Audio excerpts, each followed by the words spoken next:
Good afternoon, and welcome to this special opportunity to converse with the two pioneering women who make up the Hearts in the Ice project. You'll meet them in a moment.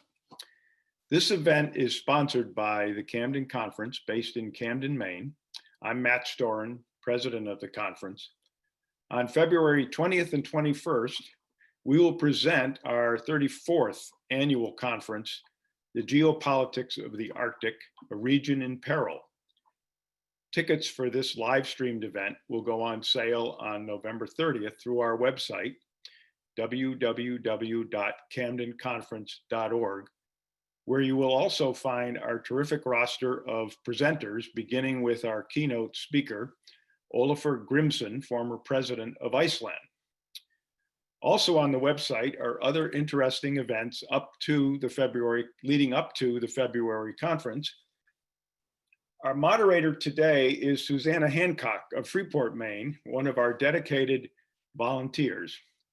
Susanna has lived in Iceland and Tromsø, Norway, the city from where our Hearts in the Ice ladies depart for their outpost in a remote slice of Norway. Currently, Susanna works internationally on Arctic affairs and is involved in several international polar research projects focusing on climate change and social engagement. Susanna, the virtual stage is yours. Thank you, Matt. It is my great honor this afternoon to welcome Sunniva, Sorby and Hilde Fålun to talk with us about their ongoing project, Hearts in the Ice.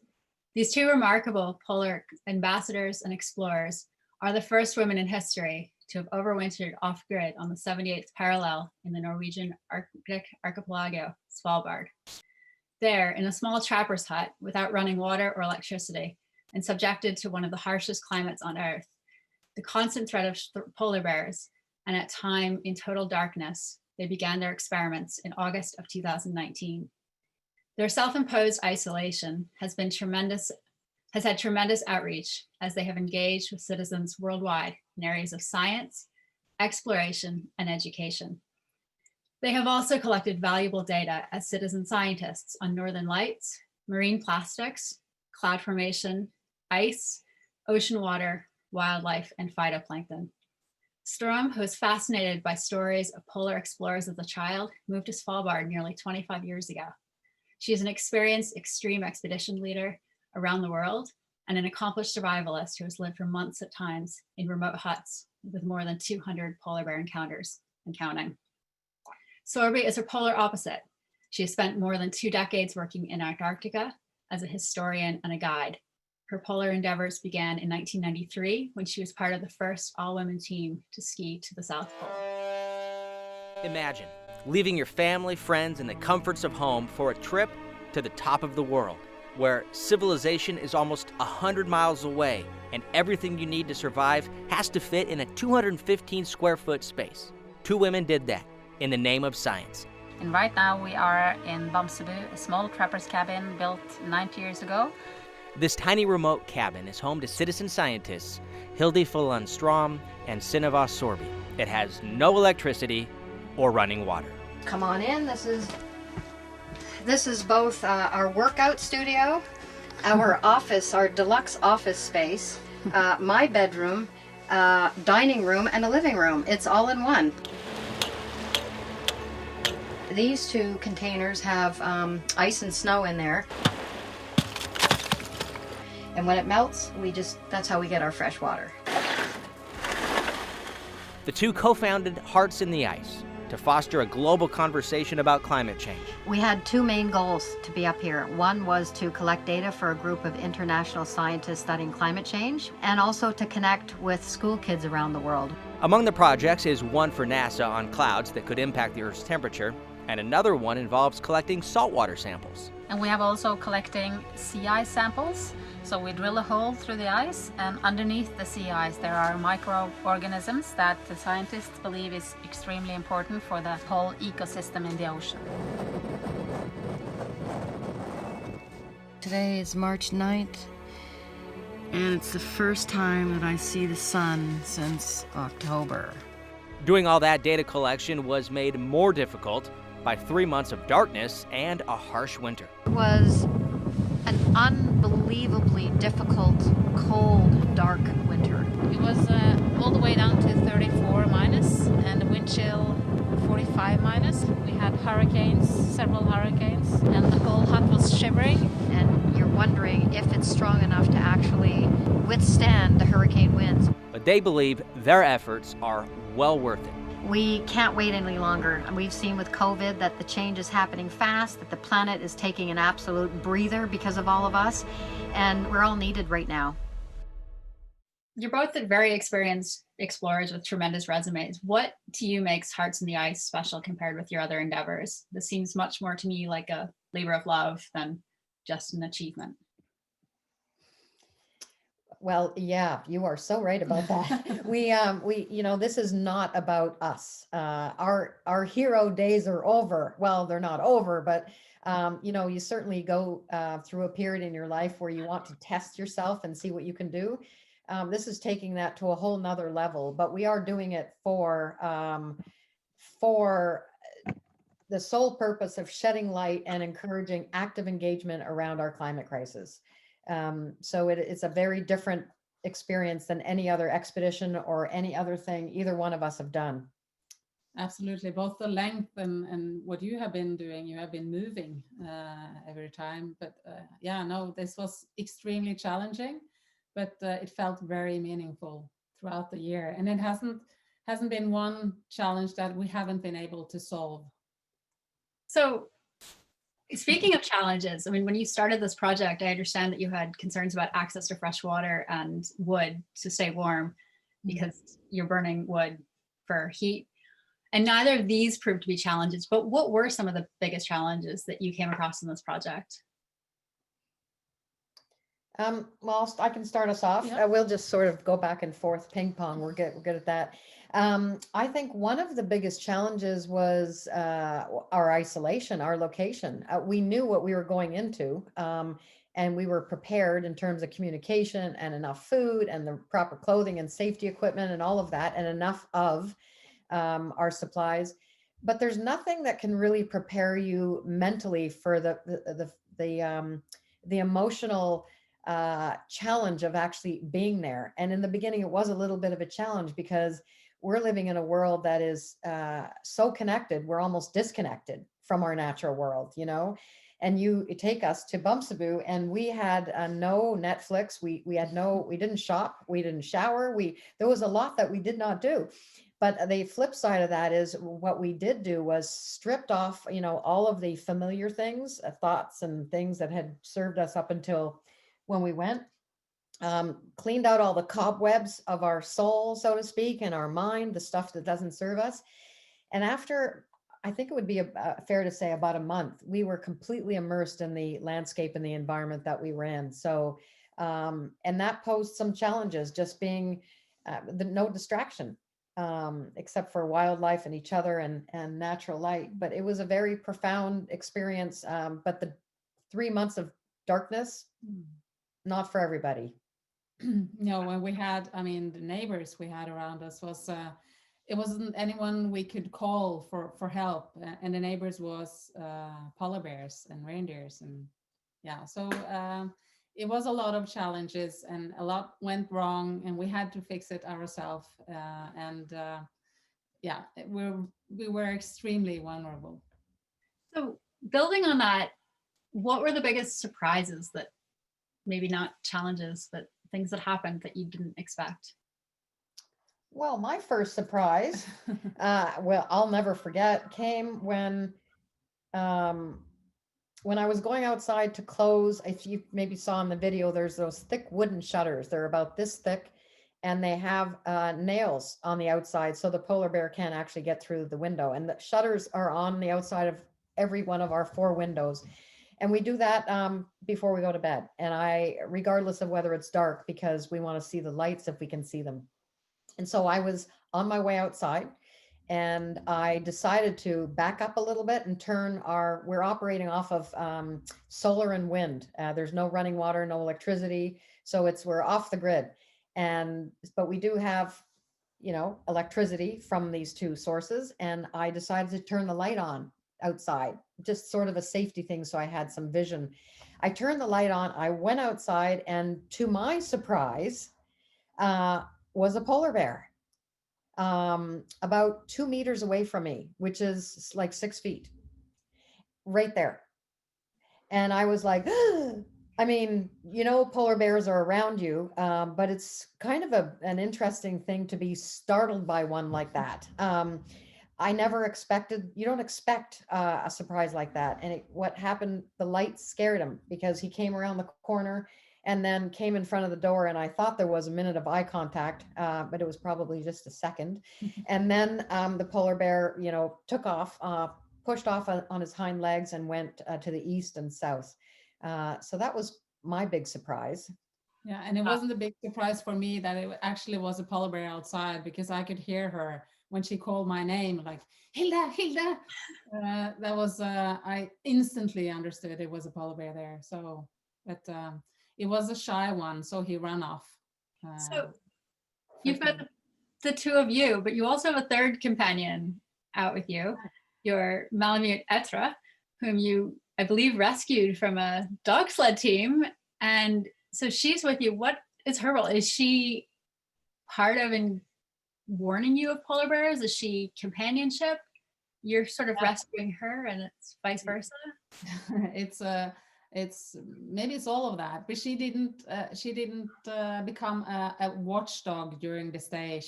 She was barking when she saw a polar bear, but she wasn't awake all night to watch for them. But she was most for us. She was love and caring, and we walked her, of course, every day, no matter weather and conditions. And she was just comforting us through the hard days. It was really, really important for us to have her there. And she slept outside during night, but was inside as long as she could due to her fur and us trying to keep the warmth inside. Yeah, but she was a very important part of the team. I mean, all of you dog lovers out there, or cat lovers, or animal lovers, you know what it's like. And it's just, it's almost, Etra gave us both an opportunity to extend love and emotion and connection. And it was just really, she is our team. She's part of our team. And she instantly knew when we were sad and maybe we had some tears, and she came up to us at once and was a great comfort. Wonderful. So this human comfort, and you talked a little earlier about this connection, and that we can be so connected that we're actually disconnected from what's around us. What can you tell me about loneliness? Were you ever lonely? And you talk about Etra giving you that love and need, but what is it like? I mean, you're 100 miles from the nearest town. That's a very good question, Susanna. It's I experienced periods of loneliness and fear and vulnerability. I experienced a range of emotions, but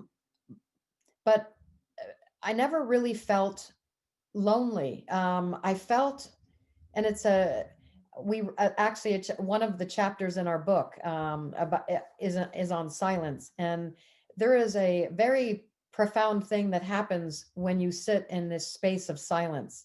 And some people refer to that as loneliness, right? Where you're just by yourself. But I'm going to refer to loneliness as a place of silence. And in that silence, our creativity was heightened. Our connection, our ability to connect with the world outside us through the changes of the seasons and the light and the wildlife was elevated. And we are both really, really good at bringing people in to our world through conversation and celebration and acknowledgement. So we had letters to read from people that sent us and said, "Do not open before." And it was so cruel because, when we got there in September, there was some that said, "Do not open until April." And I'm like, "Are you kidding me?" And so we had a bag of things that throughout the course of our stay, we opened at different times. So we had many different ways of keeping ourselves alive and out of a place of darkness. And I have actually, I think that this goes for both of us. I have never felt closer to my dear ones that while I was at Bamsebu, because I had time to think of them. I had time to bring them in. We talked about them during dinner. I really cherish the moments that I have shared with so many of my friends and family, obviously. So I never actually had time to think about them as I did at Bamsebu while I was chopping wood or we were carrying water or whatever we were doing. So that was a very good feeling to bring them into our loneliness or silence. That's a really interesting way of putting it. I like that. And I'll just add one thing because it just sort of popped out of me here is, you know, how it's so interesting being so far away that we were, how we felt, you know, when COVID hit in March, and we had the wildfires in Australia, and there are so many things that happened during the course of our stay at Bamsebu in the world, like out there. And we had, because of our ability to hold space for people, we actually had the ability to feel such deep empathy, and connectivity to all of the suffering in the world, if that makes any sense. It was just really profound, and almost difficult. Yeah, but also all the love that was sent our way, the support and love. So picking up on that with the wildfires or COVID, I mean, what was it like learning about COVID? I mean, you were quarantining before quarantining became cool, right? Did it affect your perception of safety in your sort of home environment versus in Bamsebu? And I'm certainly not the seasoned explorers that you are, but I'd imagine planning for a year in Bamsebu would be filled with perceptions of risk from storms, animals, concerns of food or heating, medical emergencies. And suddenly you're in this extreme environment and watching the outside world become increasingly threatening. How surreal is that to be watching? Extremely surreal. I mean, what we felt was unsecure and unfamiliar and a little bit dangerous when we left the normal world we're living in.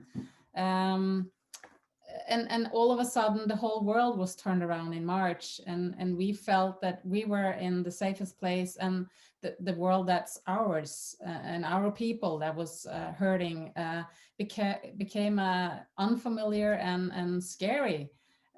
So it was really a feeling of being safe where we were, but also suffering together with all of you, and seeing that the world was turned upside down was really, that was, and we just got the frame of it because we don't have internet in ordinary way. So yeah, it was tough days actually. What was it like? I mean, you had planned to be there for 9 months, and then you find out that you can't get picked up at the end of your 9 months, and that your stay is extended by 3 months. How did you cope with that? Was that a day-by-day thing? Did you know that there was another pickup date scheduled several months out? And how was that? We were upside down. You know, what we started planning to leave Bamsebu in October, which means that we started planning for our pickup trip in October. And then all of a sudden we find out in March that our pickup in May is not happening. But we had in March, through all the experiences that we've had, we designed something called the Bamsebu Blueprint. And we wrote in one of our blogs, and people can check that out on our website, just what we've learned by being in close quarters together for such a long period of time, what we've learned about food and connectivity and routine and self-care and all of those things, which was a pretty powerful thing for us. And we felt like more than anything, we had the ability to actually really share some important, relevant resources. That didn't speak directly to your question just now, but I wanted to throw that out there. We had to go to plan B and plan C and plan D, and we decided that we wanted to stay relevant. Our plan, coming back to a normal world, would have been to travel around a little bit actually and give presentations, and encourage more engagement around citizen science with schools and citizens. And so that came to a screeching halt because the whole travel industry was upside down and wasn't going to happen. So we reached out to a few partners, and there seemed to be a tremendous amount of support for us to continue with our field research during the summer, because very little researchers were in the field in the summer in the Arctic. So it almost became a necessary extension. Neat. So, well, I mean, that gets you through the summer, but then you decided to go back, and you're heading back to Bamsebu a week from Thursday. I mean, So- is there a psychologist in the room? Raise your hand if you're a psychologist. Exactly. I mean, when did you decide that, hey, we need to go back? And how did this experience of not being able to get home as scheduled last year shape your planning for this year? Well, it was tough coming back to a world in May to restock and resupply, and to see Longyearbyen and Svalbard turn upside down. It was hardly a tourist here. The town was only dead, or was nearly dead. But and when we came back, it was a week of so much impressions and distractions around us for that week. And when we came back to Bamsebu, everything changed there too. We were about to go into summer. The snow was melting. The tundra was vulnerable. Actually kept us a little trapped for a couple of weeks. But slowly and surely, we had a great summer. We really did some valuable research during the summer, and we wrote our book. And then we sort of acknowledged that we were valuable for the science also this summer. And then we started to talk about what's happening this autumn, and we had a lot of plans for that, and nothing actually good happened around COVID. So yeah, we decided to go back and see our family and friends, restore our all the love that we needed for a couple of months. And then we decided to go back. Excellent. So I'm going to build upon that mentality you spoke about a little bit. And I know both of you are runners. Many people here, I'm sure, are runners or engaged in some kind of endurance activity. And Sunniva, I believe you're the veteran of 8 marathons. Did being athletes, especially runners, help with your mental well-being? You know, the saying that we have in English for extended ordeals of think of it as a marathon, not a sprint. And you're there for the duration.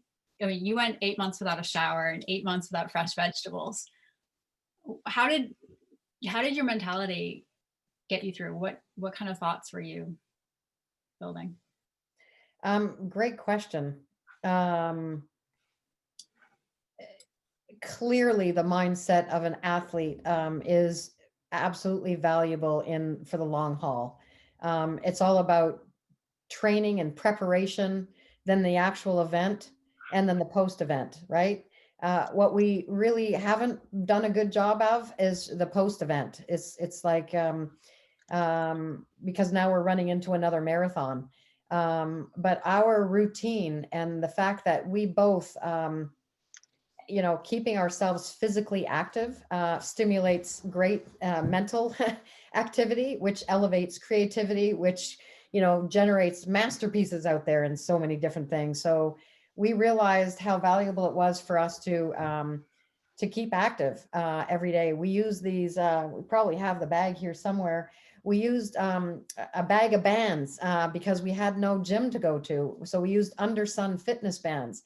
And we had some videos that we brought with us. And we even though I was so sleepy during the polar night, and even though maybe one day the other one wasn't motivated, we would motivate each other. And we kept a routine because that made it so that we were strong to be able to handle those emergencies that required physicality. And that's the key, for the long haul, is keeping ourselves in check and strong and safe for the duration. Not just for one event. Yeah, and the mental part, I think that was extremely important for us to keep a routine and be active, be physical. And we actually also run throughout the whole winter when it was moonlight or when we felt safe. We always carried a gun, several of them actually, and we always brought etra. So yeah, we kept running throughout the year. I'd imagine that routine just being so critical. I know my experiences in the Arctic, and for anybody who's spent years there, not just a couple times, I mean, the daylight changes. I mean, it's the equivalent here in Maine of going through daylight savings every 3 days. You know, it's as if the sunlight that we had in July is what we had last week. You know, so it's really hard to know by the seasonal changes in the daylight, time of year, time of day. And you're there by yourselves. You're not necessarily interacting on any other so-called normal schedule. You're interacting with people all over the world electronically. So I'd imagine the routine is really important to keep you on track. I want to also talk that you're there as citizen scientists, which for those of us unfamiliar with citizen science, it's knowledge, scientific knowledge gained in part through public participation. And I believe it has several benefits, partly more people doing science research, but it also can increase the trust with maybe it's separating it a little bit from politics. So you're there as part-time scientists and part-time ambassadors of the scientists, but yet neither of you has an academic background as a scientist. Sunniva, I think you were an economics major. Hilde, you were in marketing. So you're driven by this curiosity and care for the natural world. But what perspective do you bring to science and the global message of the climate crisis? Great question. You know, it is, our curiosity has absolutely driven our interest in picking up the telephone or sending an email to the researchers studying very key and core issues around climate change, specifically in the Arctic, because that's where we're based.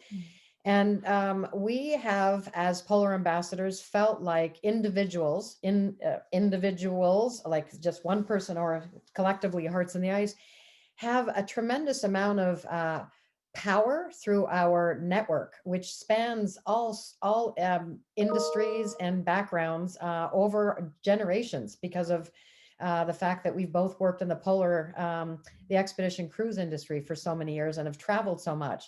So we have stakeholders that span across the spectrum, and we felt like if there's something we could bring to the table, it's the power of collaboration.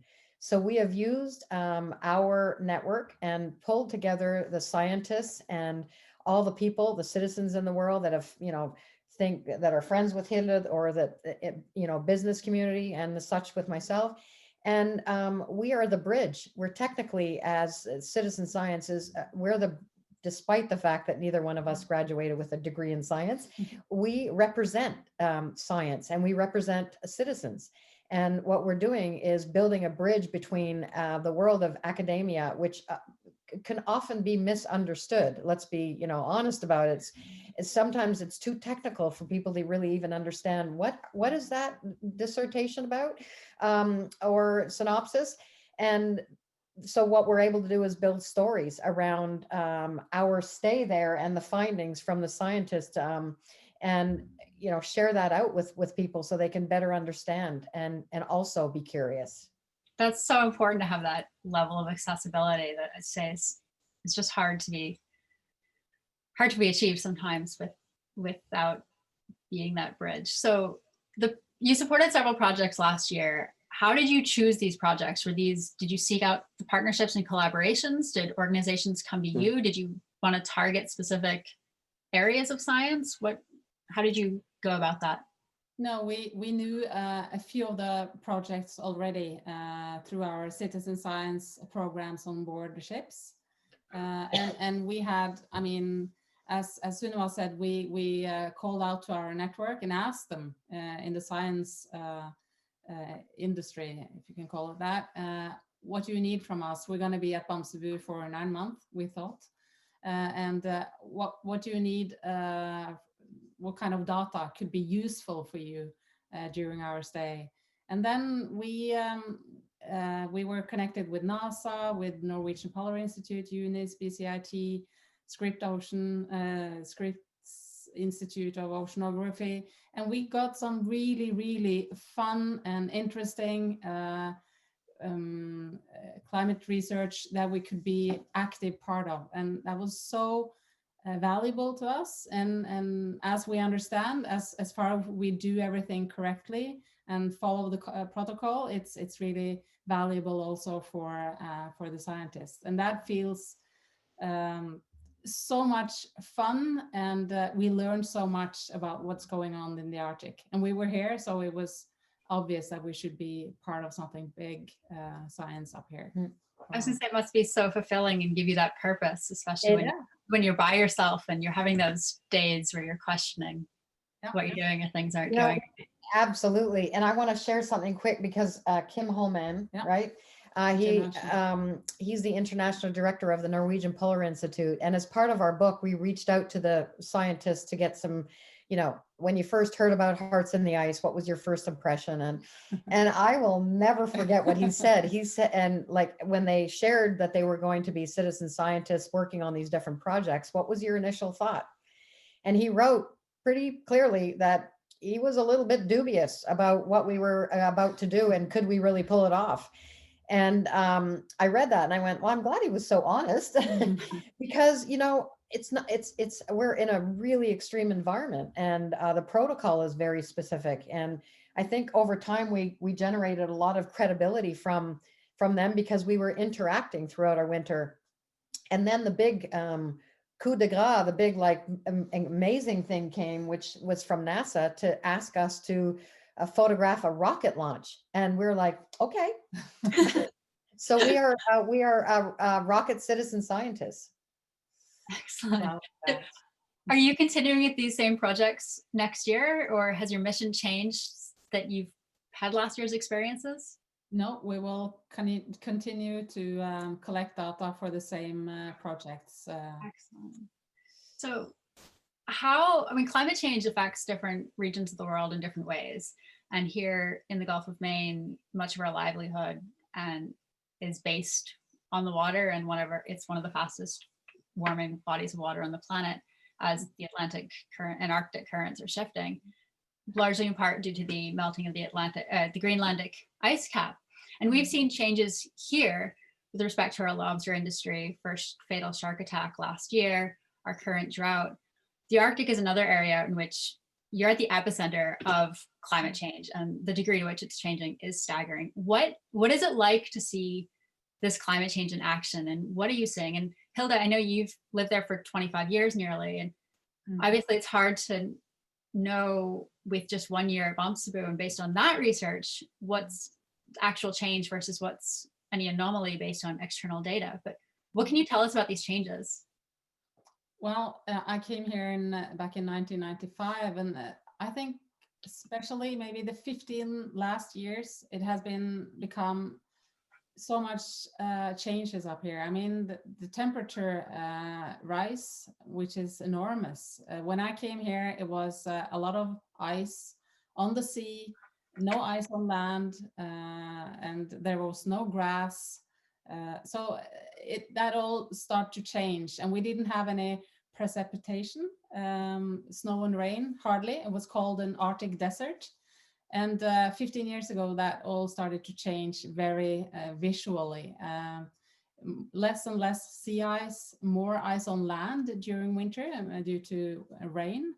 And also we didn't have any grass, as I said, and now everything is green. So, and then we had this big avalanche back in 2015.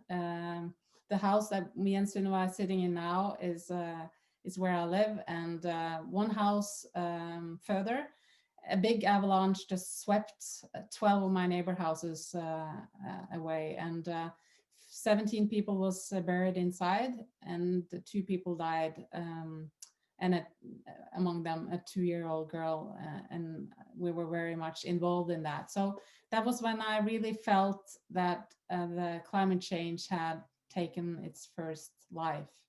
So it's really scary to see all the changes around us and what I've experienced. Wow. After the 15 last years. Yeah. What gives you hope?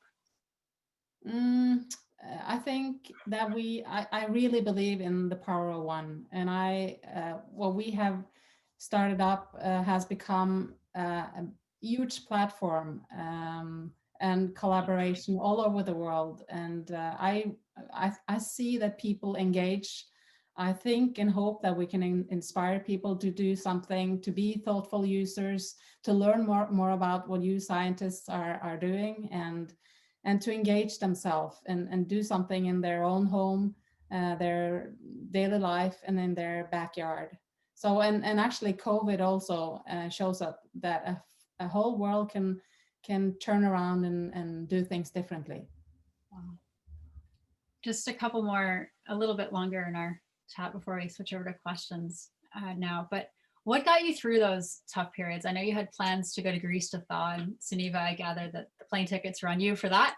And that plan's obviously on hold with the travel and your new plans, but what did you miss? What was the first thing you did after getting home or back to Longyearbyen, after your shower and your salad? It might not be what you think. I mean, I like the practical things, yes. You know, eating fresh greens and all of that good stuff and connecting with people. It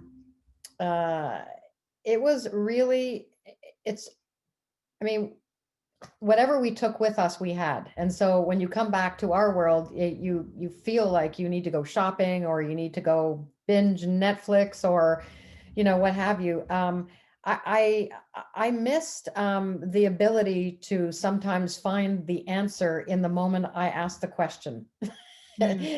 You know, I mean, Google was unreceptive. Siri was not available. I mean, I definitely missed that a little bit, just being able to really probe, you know, the depth of an answer to a question we might have had around some of the science we were conducting or what have you. But, you know, on the other hand, it just sparked more curiosity in us. So speaking of that, I missed good communication. Speaking of that communication, on those tough days, did you ever want to just sit back and order a pizza? Yeah, and we tried. But it never came. Oh. Ah. You know, actually, the drone that we're using is from a Canadian company, Indro Robotics, and they told me that they have a drone that's it's possible because they were sending pharmaceuticals to a remote region in northern Quebec, emergency supplies. And I said to her, I said, is it possible that you could deliver a cappuccino and a hot cinnamon roll? Because the drone can fly 100 and something. We could reach from, if somebody had controls from Longyearbyen, it could go to Bamsebu and reach us. And So Sunniva get out of coffee. She was several weeks without coffee. That's not. Oh, no. Uh-oh. So these are things that got in mind for next time, right? getting that drone going. Oh yeah, there's a pile back here. So in this environment, and you talked earlier about how things were your power sources and solar power being one of those. Could you access solar power? What was it like in the winter? I mean, how did you keep appliances charged? Sunniva, I know you've done some of your early expeditions with the iconic Anne Bancroft, and including your famous Antarctic trek, and she has spoken about needing to call off expeditions in process because of the inability to keep electronics charged. How did you deal with technology issues? We had a windmill. Well, we had a windmill as well, and we the particular power bank that we use from Power Controls was using methanol, and so we were always able to, with solar or wind, keep the batteries fully charged to provide electricity for our electronics. And we had to think about all of this when we went and share that with the designer of this particular unit, to say, we have cell phones, we got computers, we have to charge the mission link, we've got video cameras, and then other things to use. Headlamps. And headlamps. And so we, with prior preparation, we were able to Managed. be okay in terms of generating enough power to keep us operating. It's so cool to think that you're so removed and yet you're so connected technologically. It was a lot of work to figure out in such a remote location where to put this. Our cabin's 20 square meters, how to keep it functioning. I mean, it froze. Yeah, It froze on us one night, and I could use the S word right now. It was like, oh, shit. Because it was a major shutdown for us. Yeah. So it required us, which was kind of funny actually, to heat up the battery to plus 18. And we barely had that inside, and this was out in the hallway, and it was 28 minus degrees outside. So it was 8 very hectic hours in order to maintain the temperature in the hallway. Just one more question before we go into the question and answers, because we've got quite a few of those piling up. Did you sneak anything in? Did you bring any luxury items that maybe your sponsors didn't know about? Get you through those tough days? I would say absolutely. We had wine, chips, and chocolate. And Cheetos. And Cheetos. And Jägermeister. The important things in life, right? Yeah, and you know what? We also brought, we had a spa day where we brought nail polish. I mean, just to we brought face masks. We really tried to think of things in advance. We didn't excess on anything, but we certainly tried to create something special out of the very little we brought. And we had no amount of chocolate. Thank you so much. And so we've got quite a few questions that have piled up, and I'd love to get into those, but you're off on an amazing trip. Thanks, Susanna. Thank you so much. It's nice to be here. Thank you. You asked earlier what gives us hope, and I just want to shout out to the Camden Conference, because you people give us hope. Just the fact that you host a stage like this with the conversations to engage, not just your community in Maine, but around the world, it gives us hope that people are actually stepping up to the plate and really giving us the ability to share our story and hopefully inspire more action and engagement. So thank you. Thank you. Meg, would you please like to share the map so that we can share where we can start with questions, but I'd like to just share a map so that everybody can have some idea of where Svalbard is. But one question, we have many high school students who are part of this call at the moment. Can you talk a bit about your academic backgrounds and what led you to doing work like this in the Arctic, perhaps giving them an idea of professional background, education, etc., if students want to follow your steps? Do you want me to go? You start. Okay. I spoke at my high school, Trafalgar School for Girls, a few years ago for Career Day, and I was horrified because I haven't had one linear career path. I have, business economics was the thing that I, graduated university from, but it didn't ignite much in my spirit or my soul. So I have been interested in humanities and social justice and the environment, and I've just been curious. And so I've also really wanted to live that great quote by Thoreau. I went to the woods because I wished to live deliberately, to front only the essentials of life, and not when I came to die, discover that I had not lived. So I had a job as a computer programmer, and I quit that job and I joined a 4-month outdoor leadership program to develop skills so I could feel totally competent out there. And that decision led to another and another and another. And I was in the right place at the right time for the South Pole expedition with Anne Bancroft in 92, 93. And that really set my whole path in the Antarctic on another trajectory. So if I have any valuable thing to share with the students, it is be true to yourself, identify your values, and follow your passion. You never go wrong. And the money shows up. and for me, it was, I was always very curious about the natural world since I was a little kid. My parents was also, and probably those that really introduced me to all outdoor activities.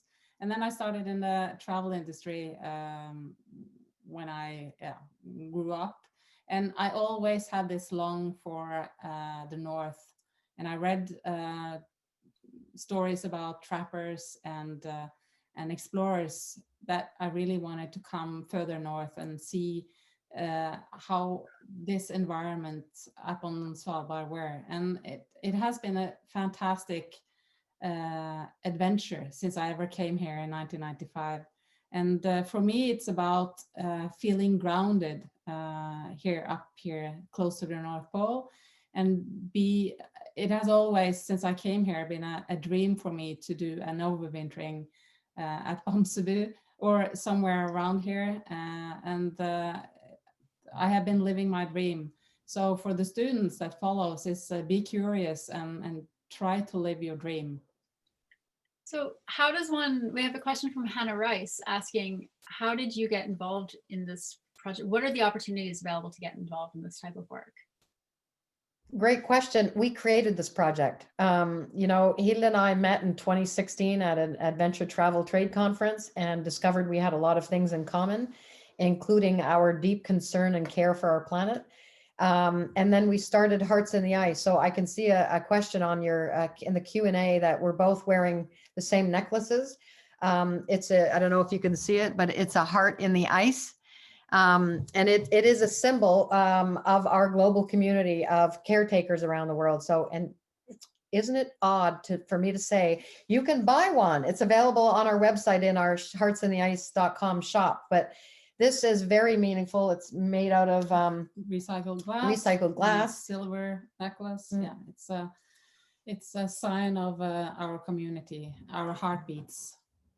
So to answer that question, it's a sign of our heartbeats. We really felt like we needed to become visible leaders in this conversation around climate change. So we created Hearts in the Ice, which is a platform, as you said earlier, Susanna, for global dialogue around climate change. And we wanted to use our positive, energy and inspiration to kind of share stories and ignite action instead of there's a lot of depressing facts out there about what's happening in our world. And it paralyzes people. There's climate despair, others out there. And so we wanted to turn the conversation around to actually generate a little hope instead of the reverse. So we became leaders, and whoever asked that question, we need leaders. We need people to self-lead today. Excellent. So we've got a couple questions from Sue-Ann Gatings at Brewer Academy and Aaron Towns, both asking whether did you hunt? You carried weapons, as you mentioned, for protection, not so much to shoot the bears, but to scare them off. But did you hunt for food while you were there? This is a national park. It's a South Spitsbergen National Park, and it's not allowed to hunt there. So we hunted a reindeer. I'm allowed to hunt one reindeer every year. And that is one of the things that really fed us through the winter. And we are also allowed to fish. So we have a lot of local fish, both with us now, and we also had that for our stay last year. So, but we're it's extremely important for us to say that while we are at Bamsebu, it's extremely important for us not to be try to be not to any disturbance of the wildlife. And we are, I have a lot of experience with polar bears from before, and it's really a big deal for us to stay in situation that we are not going to do any harm to any of the wildlife around us, nor any polar bears or none of the animals around us. So Antony is asking how you cooked. What type of stove did you have? You said you heated with wood. Where did you get the wood? It's Siberian driftwood. It's just because of the circumpolar current, we have lots of long logs on the shoreline. And so with our Lynx snowmobile, we would ride out and make sure we had enough heavy duty webbing in our little basket or little container in the back. And we would go and we would tow logs back to Bamsebu, and then with a chainsaw cut them up, and then with an axe cut them into bite-sized pieces for our stove. That was our heat source. And we cooked all sorts of food fresh until we had it. And then it was packaged food, rice and potatoes and root veggies last longer. And we were creative, lots of spices, and just having time to be able to cook, and then celebrating it was what a gift. Yeah. So David Conover is asking, on the subject of climate change communication, one of the biggest challenges that people who are working on this effort face is to show a changing climate that's very close by the lives of the world's human population, requiring the attention and work of lots of people working collaboratively, not in a distant remote spot with a few humans. I'm wondering how you address this challenge within telling your own Arctic story and the story of Arctic exploration, which has been by very small groups of people, mostly men. I almost need to read that question over again. It was a long one. Yeah, it was a long one. So a good one. How did you address the challenge of telling your story in relation to climate communication? Yeah, one of the things we did before we left with the scientists was understand what they're facing. And over we were hearing, including from a Maine resident, Peter Neal, who is one of our partners from the World Ocean Observatory, a great friend of ours, just how much in denial people are about the fact that our planet's ecosystem is just disrupted beyond its ability to come back to what we consider normal. And we're entering into a new period. So one of the challenges we face in sharing our story is perhaps making it relevant so that people understand that even though we are so far away up in the Arctic, in our little Bamsebu, where we know the polar bear is the symbol of the Arctic, and we know that without the sea ice, they're threatened. But what about all the things, under the ice, and in the ocean, and what about all the things we can't see? All the human migration taking place around the world, and all the species displacement. So I think perhaps one of the challenges for us is continually trying to find ways to, through our experience and the data we're collecting and the researchers we're working with, create stories that are meaningful, that have enough, meat and content in them, and that hopefully, without hitting somebody over the head with a 2x4, trying to encourage them into action, to understand that now, today, we need to be curious and get educated. And when we understand that the entire world is wobbly right now, then maybe perhaps each person can find in themselves their purpose, which is to continue to take care of our planet. That's our purpose. Yeah, and also I would like to add that we try to reach people on different sort of levels. Mm-hmm. We try to sort of speak to their, we try to make it personal first of all, and we try to speak to their emotions. So we have been part of something that BBC just came out with a music piece where they have created a very powerful music piece where we're actually telling our story inside that music, and they have also used the sounds from the ice moving and the wind. So it's the challenge of reaching people also on a emotional level. So yeah, we need to try to reach people on several levels. Is that BBC video is out now, or it's just out if it's out now? It's a sound clip, and it's called Between the Ears. Between the Ears. And if you go to that, it's the most recent episode that aired on the 18th of October. Okay, so 30 minutes, and it's really great, as Hilde was talking about. It's powerful, and it's heavy, but the end has a little hope. Wonderful. That's what we need, that hope aspect. Quick question from another student. What was the coldest temperature you experienced while you were there? That was 34 minus. 34 minus. Yeah, and Arctic is having the Gulf Stream, so it's not very often we have extremely cold weather. But if you add to what we have experienced throughout the winter, a lot of wind, it was ice cold, and you can imagine an unisolated 90 years old trapper's cabin. It was minus degrees Celsius almost every morning. And with the wind chill. Oh, Yeah. I mean, you had hurricane force winds there. This Yes, wasn't just a little bit of a bluster. that was chilly. That was And we had so much, I'll just throw this in there. We had so much snow on different occasions that we were trapped inside the hut. We couldn't open the front door, but we have one window that opens inside. So we were able to dig ourselves out. Excellent. Good planning on that one. it was actually. Yeah.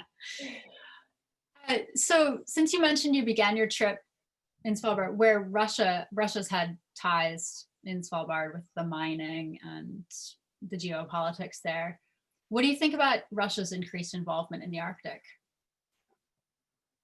Ooh, that's a good question. I think all nationalities has increasing interest in the Arctic. Here at Svalbard, it's a treaty signed by 52 countries. So on Svalbard, I think all nations are on the same level. But it's when the ice is starting to melt and people are digging for the new gold up here. So yeah, it's kind of scary. It needs to be monitored and regulated in some way. It's very easy for us to enter into an over exploitation or even just exploitation period. And we can't do that. It's very easy for me as a citizen to say that, but we need to, as individuals and as citizens around the world, we need to really actively engage to make sure that the leadership that represents us is rooted in values and concern for all of us. Because when we start to unravel and start, mining and overfishing, which is happening in the Antarctic with the krill, and we can't turn that back. No. So we're going to take just one more question now, and that is, did you run through your coffee or your wine first? Did we run through? Did you finish your coffee or your wine first? I think the coffee. Coffee, actually. The coffee. Yeah.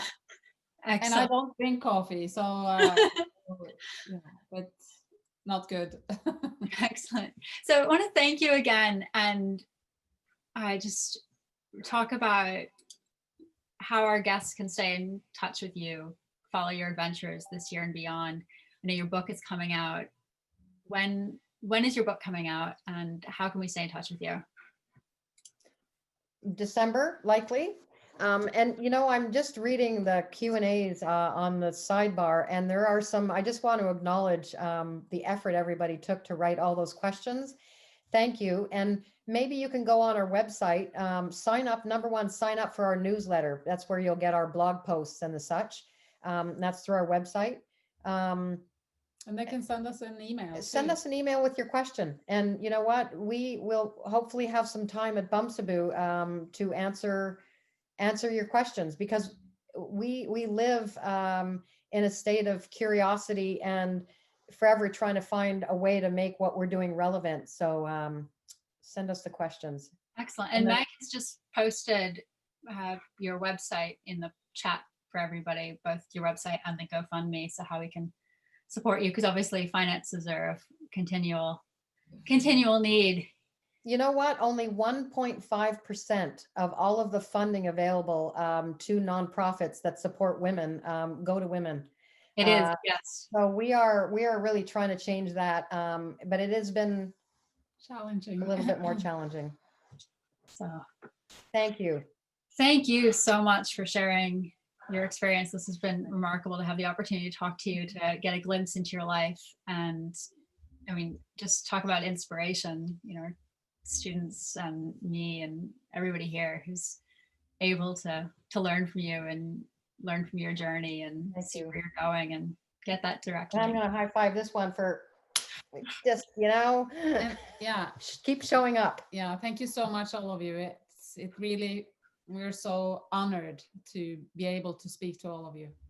We are so honored to speak with you as well. And I do understand that you share with educational programming while you're in Svalbard. So Yeah, we'll have all of that on our website. We have special themes every month, and really a big heartfelt thank you to Pete Fitzgerald for reaching out to us initially, and to Matt Storin. So you have a really remarkable team on the back end and the front end. So thank you all. Yeah, and you, Susanna, are so close that you can almost row across the ocean and come this way. I'm coming.